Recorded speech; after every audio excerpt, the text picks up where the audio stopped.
So here's the follow up to that other video. Um, same writer, by the way, same writer, Christina Finn. Um, let's have a go.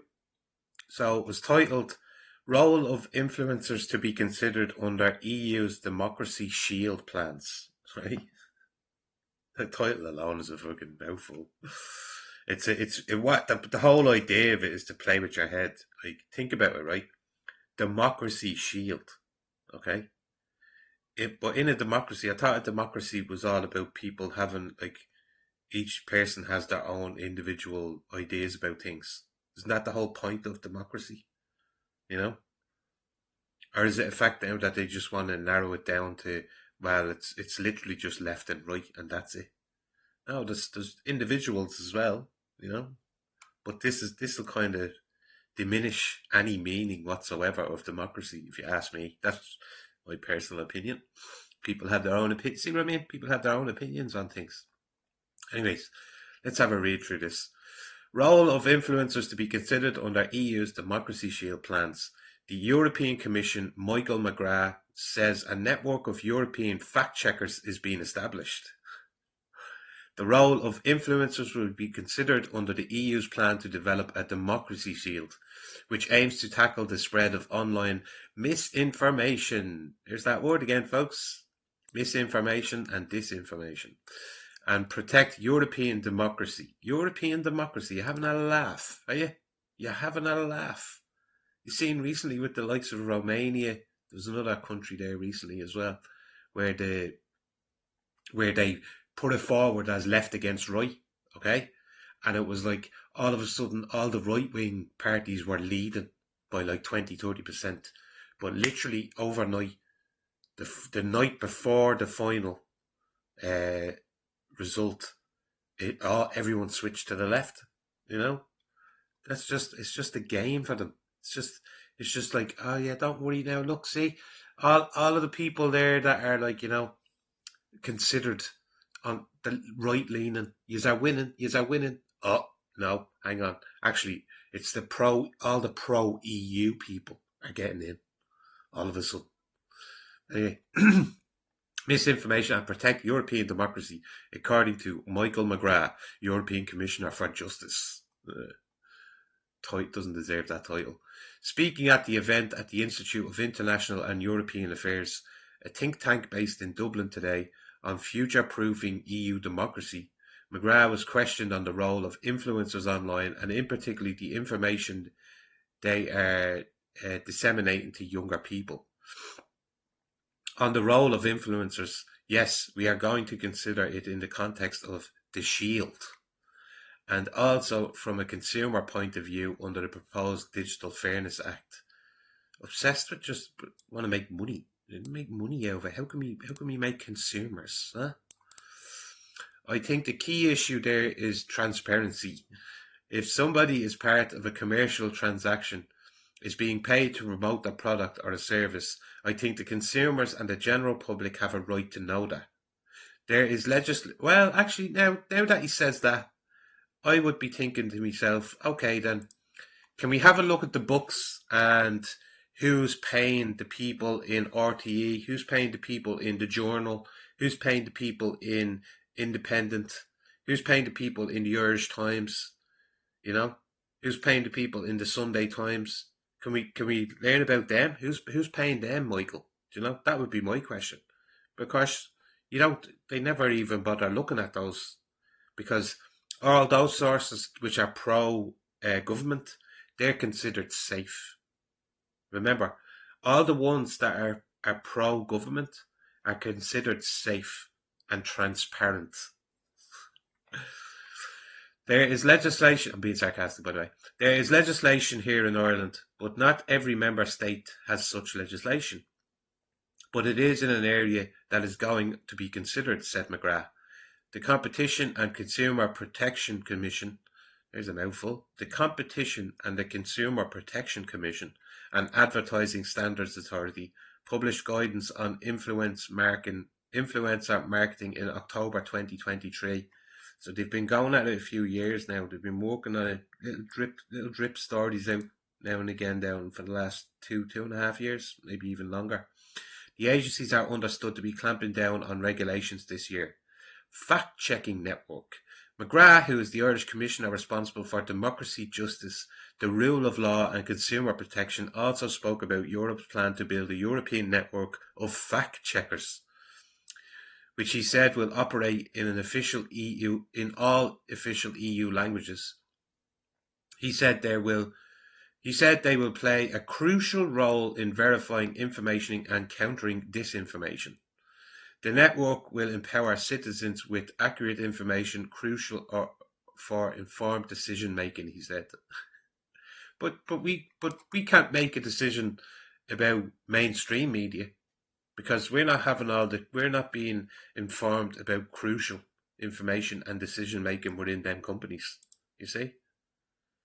It's another just full of contradictions. This woman here writing these stories, full of contradictions. Christina Finn. I guess that's the plan, muddy the waters, muddy the message, so you can't make head nor tail of it. But let me be clear, he says, defending facts is not censorship. But let me be clear, defending facts is not censorship. The right to freedom of expression does not apply to incitement or to hate speech. Fake accounts or bots or trolls, nor does it apply to deliberate attempts sponsored by hostile actions or hostile actors to influence political debates and elections, he said. So it's just all about controlling the narrative as much as they can. That's what I take from this. Just control as much of the narrative as possible.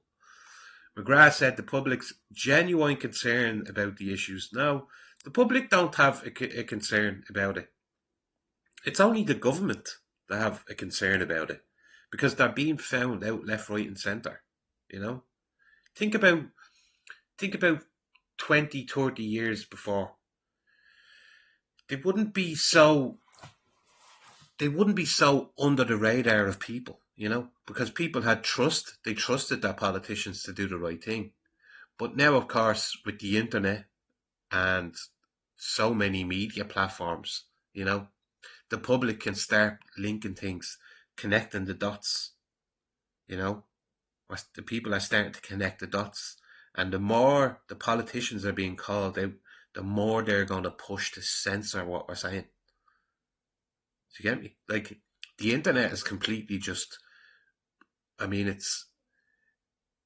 not saying it's give us a tool to replace the government, but it's definitely given us the tool as people, especially in Ireland, as people of Ireland, to find out the backgrounds on these people, and you find out how many of them are all related to each other, or how, I always say this, right, in order to keep power, what the royals used to do is they used to marry into their families, other royal families, keep the power, real consolidation of power. That's another way that the royals were used around the world and still are.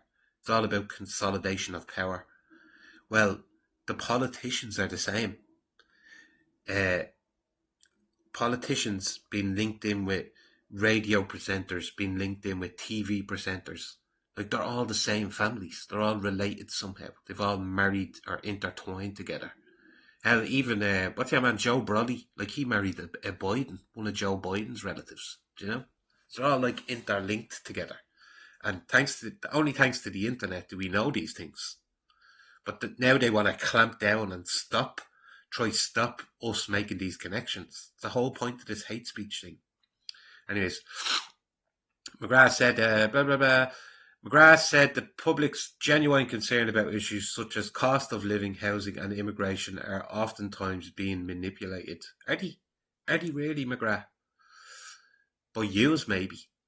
This is what we have to guard against and make sure that the manipulation is rooted out and is addressed. And that's what we will seek to do through the various tools and platforms that we have, he said. I think it's important we do invest in providing people with facts. At the end of the day, it's people's democracy. No, it's not. We don't live in a democracy, people. I'm telling you now, we do not live in a democracy. More lies to cover lies. They will elect whoever they want to elect. It's their choice, and we must uphold and defend the rights of the people to freely choose their representatives, but they should be doing so based on uninformed opinions. You see that part there?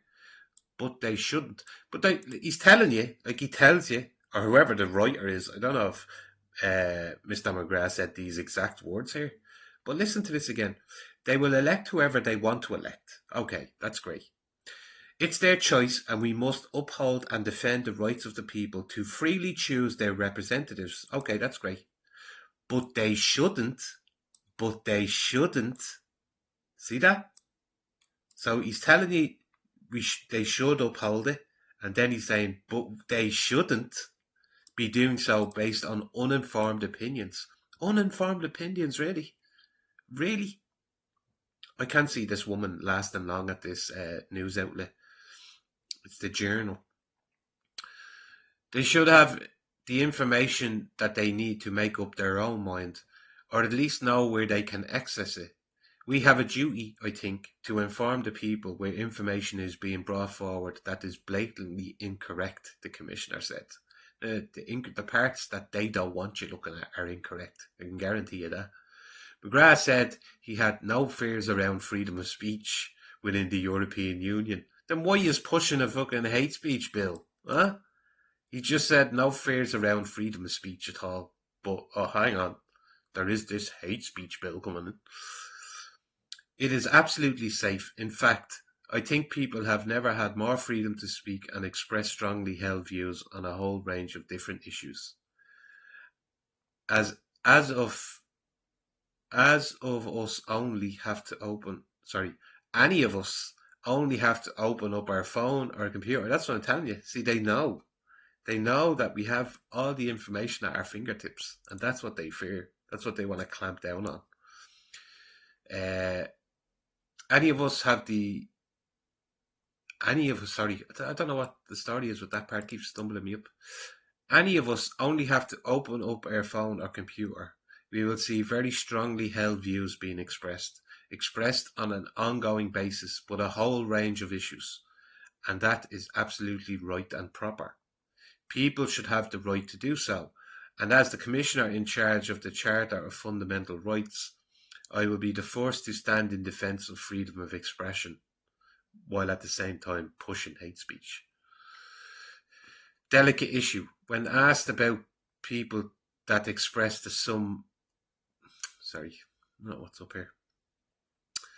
When asked about people that express what some might describe as far right, here we go again, views, McGrath said there is no need to be careful not to give the impression that we know best. But they are. You see what I mean? I'm going to read that again. They are. There's not a contradiction that they're putting in this.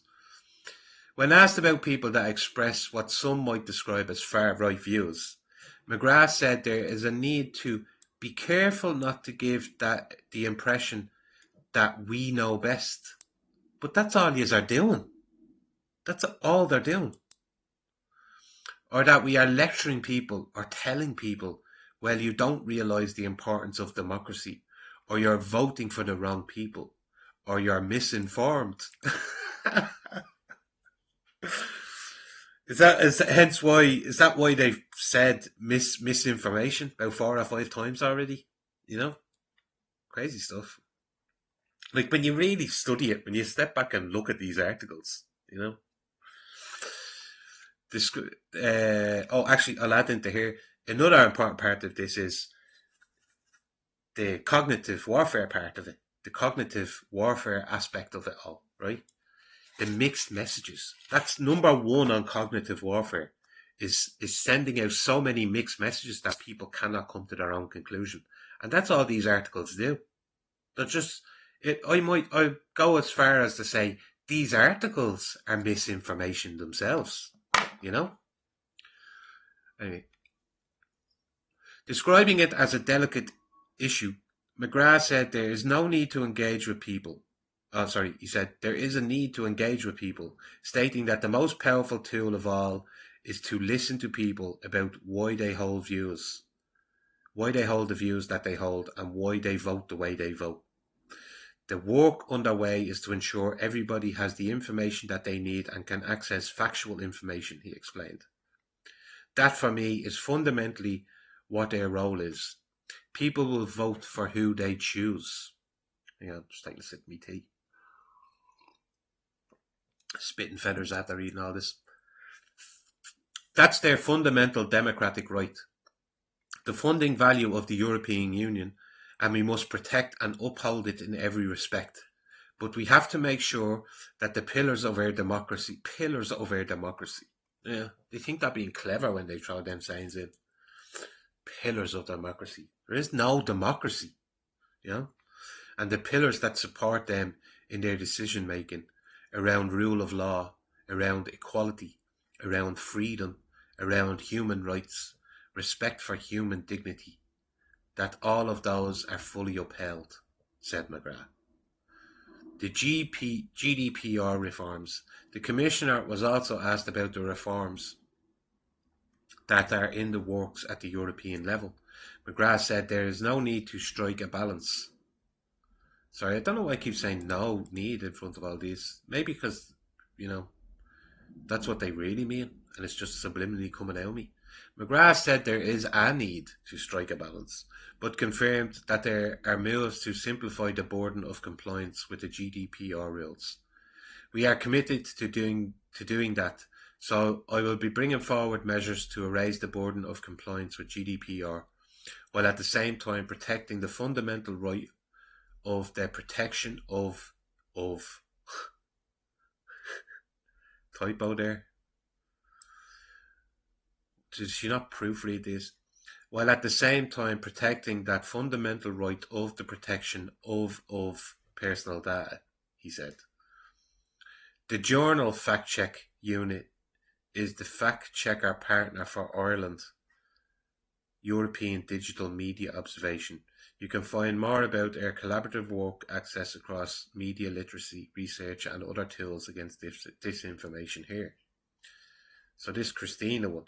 Now, I'm going to go back up on his mush and just read this out to you.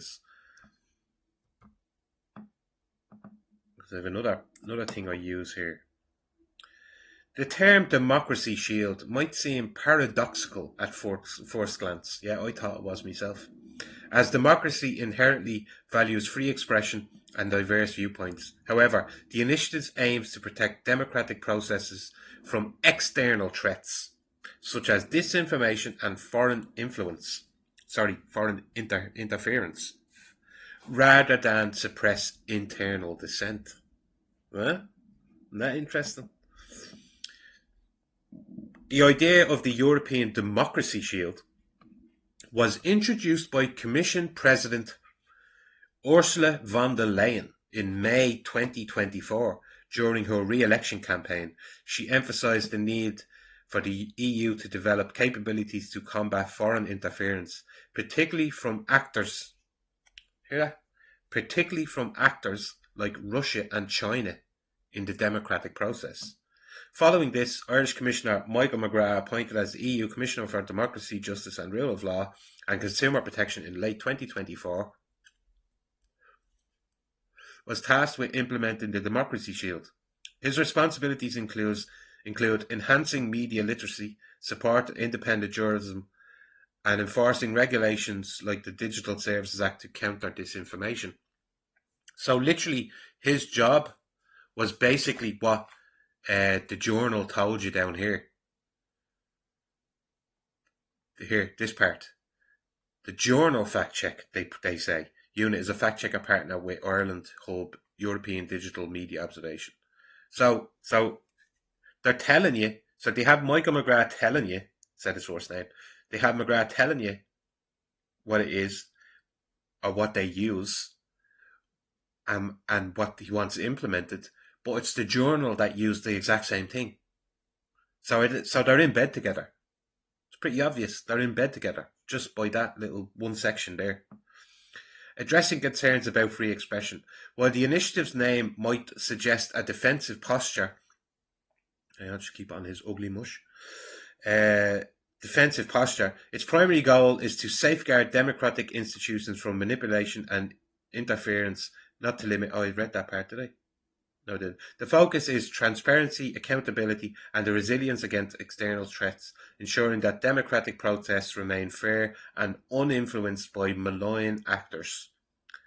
In summary, the Democracy Shield is designed to fortify democratic systems against external threats while upholding the core values of free expression and open discourse. So why is it coming across like they want to censor them? If it's free expression and open discourse, it's not. It's the opposite. It's the actual opposite of what they're saying it is. You know, makes me think of that as above, so below type of way of thinking. But yeah, there's a little part on the role of influence to be considered under EU democracy shield plans. Keep an eye out for that one. Van der Leyen was talking about it back in mid 2024.